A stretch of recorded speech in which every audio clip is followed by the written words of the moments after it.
আসসালামু আলাইকুম ওয়া রাহমাতুল্লাহ। প্রিয় বন্ধুগণ, আসলে কষ্ট লাগলেও কিছু কথা সত্য। আপনারা জানি অনেক হয়তো কষ্ট পাবেন কথাগুলো শুনে, কিন্তু এটাই আসলে বাস্তব। অর্থাৎ বিএনপি রাজনৈতিকভাবে বিএনপির মৃত্যু ঘটে গেছে। রাজনৈতিক মৃত্যু ঘটে গেছে। তার কারণ হলো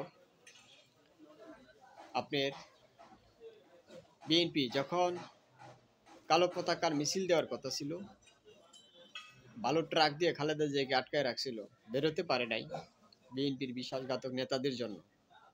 তাদের বিশ্বাসঘাতকতার জন্য খালেদা জিয়া সেদিন বেরোতে পারেনি। আর যদি সেদিন খালেদা জিয়া বেরোতে পারতো, তাহলে সেদিন কিন্তু আওয়ামী লীগের সেদিনই পতন ঘটত। কিন্তু সেদিন বিশ্বাসঘাতক নেতাদের জন্য খালেদা জিয়া বেরোতে পারে নাই। আর বেরোতে না হওয়ার কারণেই তখনই বিএনপির পরাজয় নিশ্চিত হয়ে গেছে। তখন থেকে বিএনপির রাজনৈতিক মৃত্যু ঘটতে শুরু করেছে।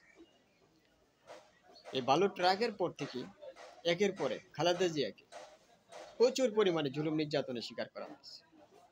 চিকিৎসা থেকে ধরে নিয়ে কারাগার নেওয়া পর্যন্ত সবকিছু। খালেদা জিয়ার প্রতি যে পরিমাণে জুলুম নির্যাতন করা হয়েছে, অমানবিক একটা বয়স্ক মানুষ, তিনবারের প্রধানমন্ত্রী, তার প্রতি যে পরিমাণে জুলুম নির্যাতন করা হয়েছে, এটা আসলে মেনে নেওয়ার মতো। আরও অনেক নেতাদেরকেও জুলুম নির্যাতন করা হয়েছে। তবে উনি একজন বয়স্ক সিনিয়র একজন মহিলা হিসাবে, মহিলাদের বয়স যত বেশি হয় তত তারা দুর্বল হয়ে যায়, অসুস্থ হয়ে যায়। আর উনি একজন অসুস্থ মহিলা ছিল। অসুস্থ থাকার পরে ওনাকে কারাগারেও থাকতে হয়েছে এই বিএনপির নেতাদের গাদ্দারির কারণে। আর তখন থেকেই বিএনপি রাজনৈতিকভাবে মৃত্যু ঘটতে শুরু করেছে। এই বালুর ট্রাক থেকে নিয়েই বিএনপির রাজনৈতিক মৃত্যু ঘটতে শুরু করেছে। আর এখন পর্যায়ে বাকি যেটুকু ছিল, যেটুকু অস্তিত্ব ছিল, সেটুকুও 5 তারিখের পরে তাদের চাঁদাবাজির মধ্য দিয়ে এবং দলীয় খুনাখুনির মধ্য দিয়ে, মানুষ হত্যার মধ্য দিয়ে বিএনপির রাজনৈতিক মৃত্যু ঘটে গেছে।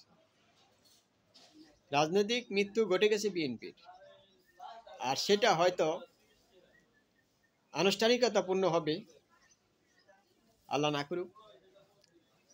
আল্লাহ যেন বেগম খালেদা জিয়ার যেটা কল্যাণ হয় যেন সেটাই করে, যেন আল্লাহ ওনাকে কষ্ট না দেয়। আমরা দোয়া করি ওনার প্রতি, কারণ উনি একজন আপসহীন নেত্রী এবং উনি দেশের প্রতি, মানুষের প্রতি যে পরিমাণে ওনার ভালোবাসা এবং আস্থা ছিল, অটল বিশ্বাস ছিল, উনি ওনার নীতিতে উনি অটল এবং অবিচল ছিল। কিন্তু ওনাদের নেতাদের কারণে উনি অনেক জুলুম নির্যাতনের শিকার হতে বাধ্য হয়েছে।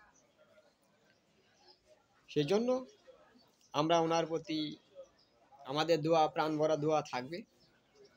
ওনার প্রতি আমাদের দোয়া থাকবে, জিয়া রহমানের প্রতিও আমাদের দোয়া ভালোবাসা থাকবে।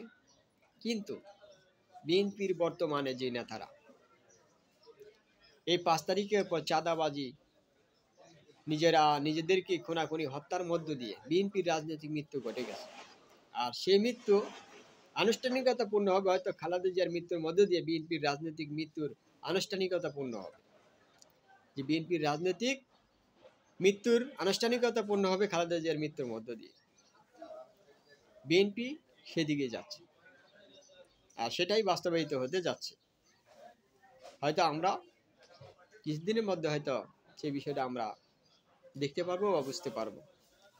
কারণ বিএনপি যে পরিমাণে মানুষের প্রতি জুলুম নির্যাতন শুরু করেছে, মনে করছে যে 5 তারিখের পর তারা ক্ষমতায় চলে গেছে। যে আচার আচরণ ব্যবহার বা মির্জা ফখরুলের যে সমস্ত ব্যবহার আচরণ করেছে বিএনপির নেতারা, খালেদা জিয়ার কোনো কমান্ড ফলো না করে, কোনো নির্দেশ না মেনে, ব্যক্তিগত স্বার্থে তারা যেভাবে দলের সাথে গাদ্দারি করেছে, দেশের মানুষের সাথে গাদ্দারি করেছে, ঠিক সেই কারণেই তাদের রাজনৈতিকভাবে মৃত্যু ঘটে গেছে। আপনি তারেক রহমান বলেন, তারেক রহমানের রাজনৈতিক মৃত্যু ঘটে গেছে। আর রাজনৈতিকভাবে তারেক রহমান আর কোনোদিন ঘুরে দাঁড়াতে পারবে না, সেই সুযোগ নেই। তারেক রহমানের যেরকম রাজনৈতিক মৃত্যু ঘটে গেছে, বিএনপিরও রাজনৈতিক মৃত্যু ঘটে গেছে। এই খালেদা জিয়ার মৃত্যুর মাধ্যমেই এই বিএনপির রাজনৈতিক মৃত্যুর আনুষ্ঠানিকতা পূর্ণ হবে, আনুষ্ঠানিকতা শেষ হবে। বিএনপি বাংলাদেশে অস্তিত্ব ধীরে ধীরে বিলীন হয়ে যাবে। যেভাবে মুসলিম লীগ বাংলাদেশ থেকে এখন বর্তমানে নেই বললেই চলে, বাংলাদেশে আর নেই, ঠিক বিএনপিও ঠিক সেই পর্যায়ে চলে গেছে। এটা অত্যন্ত দুঃখজনক, কিন্তু দুঃখজনক হলেও এটাই বাস্তব। আসসালামু আলাইকুম ওয়া রাহমাতুল্লাহ।